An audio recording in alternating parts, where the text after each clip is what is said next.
लूका रचित सुसमाचार 24वां अध्याय। परंतु सप्ताह के पहले दिन बड़े भोर को वे उन सुगंधित वस्तुओं को जो उन्होंने तैयार की थी लेकर कब्र पर आईं। उन्होंने पत्थर को कब्र पर से लुढ़का हुआ पाया, पर भीतर जाकर प्रभु यीशु के शव न पाया। जब वे इस बात से भौचक्की हो रही थी तो देखो, दो पुरुष झलकते वस्त्र पहने हुए उनके पास आ खड़े हुए।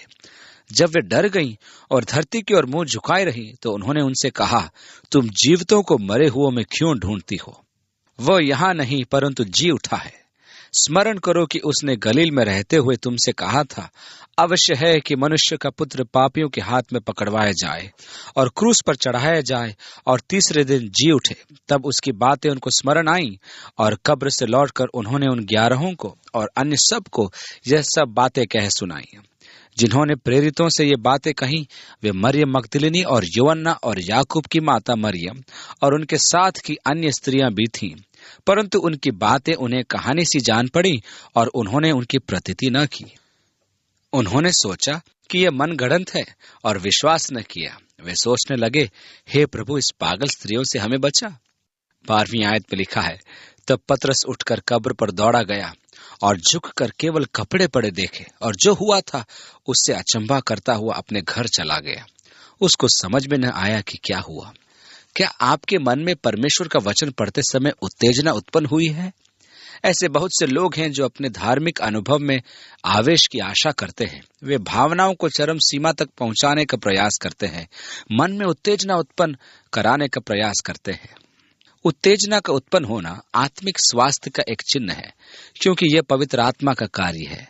मैं आपको विश्वास दिलाता हूं कि जब मैं वचन को पढ़ता हूं तो बहुत अधिक उत्तेजित हो जाता हूं और कभी कभी तो पवित्र आत्मा इसमें मेरी सहायता करती है, तब मैं अपने आप को रोक भी नहीं पाता।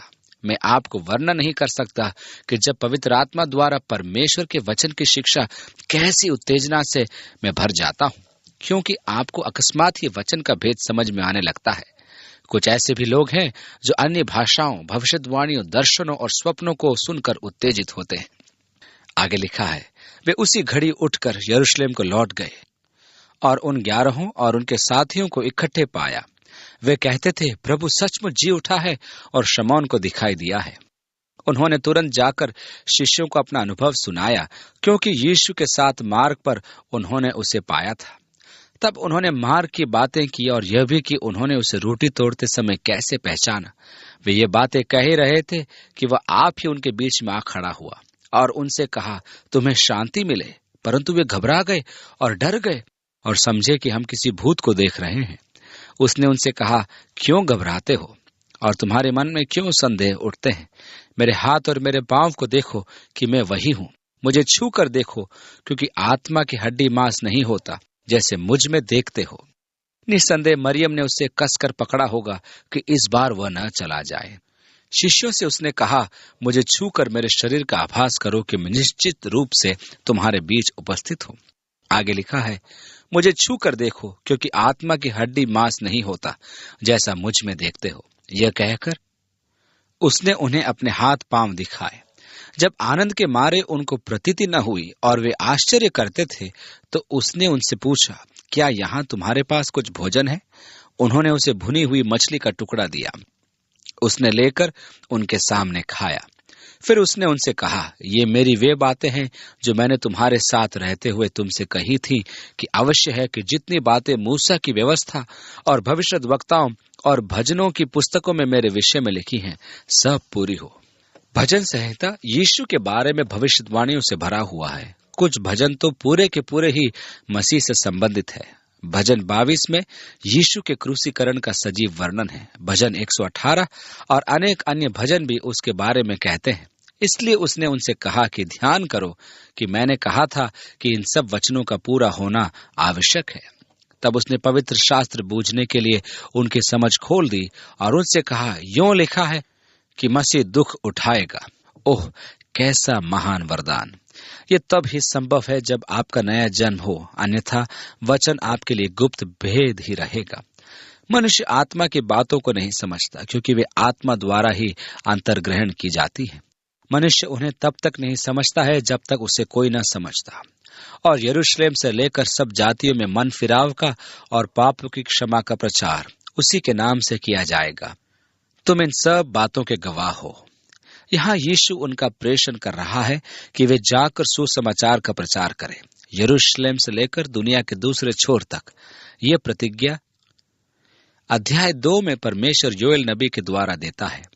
और देखो, जिसकी प्रतिज्ञा मेरे पिता ने की है, मैं उसको तुम पर उतारूंगा, और जब तक स्वर्ग से सामर्थ न पाओ तब तक तुम इसी नगर में ठहरे रहो। यीशु ने कहा था कि पवित्र आत्मा प्राप्त करने तक यरूशलेम में रुकना, कहीं और रुकना धर्मशास्त्र के अनुकूल नहीं है। यीशु ने कलीसिया को पवित्र आत्मा के उंडे ले जाने का सूत्र नहीं दिया। उसने केवल यह कहा था कि यह वरदान कलीसिया के पास सदा रहे। ये वरदान आपके और उन सब विश्वासियों की समस्त पीढ़ियों के लिए दिया जा चुका है। अब आपका उत्तरदायित्व है कि आप उसे विश्वास में होकर आत्मसात करें। तब वह उन्हें बेथनिया तक बाहर ले गया और अपने हाथ उठाकर उन्हें आशीष दी, और उन्हें आशीष देते हुए वह उनसे अलग हो गया और स्वर्ग पर उठा लिया गया। क्रूसीकरण के 40 दिन पश्चात यह हुआ। वह 40 दिन तक उनके मध्य रहा। यरूशलेम में जैतून पर्वत पर 3 स्वर्गारोहण के आराधनालय बने हुए हैं।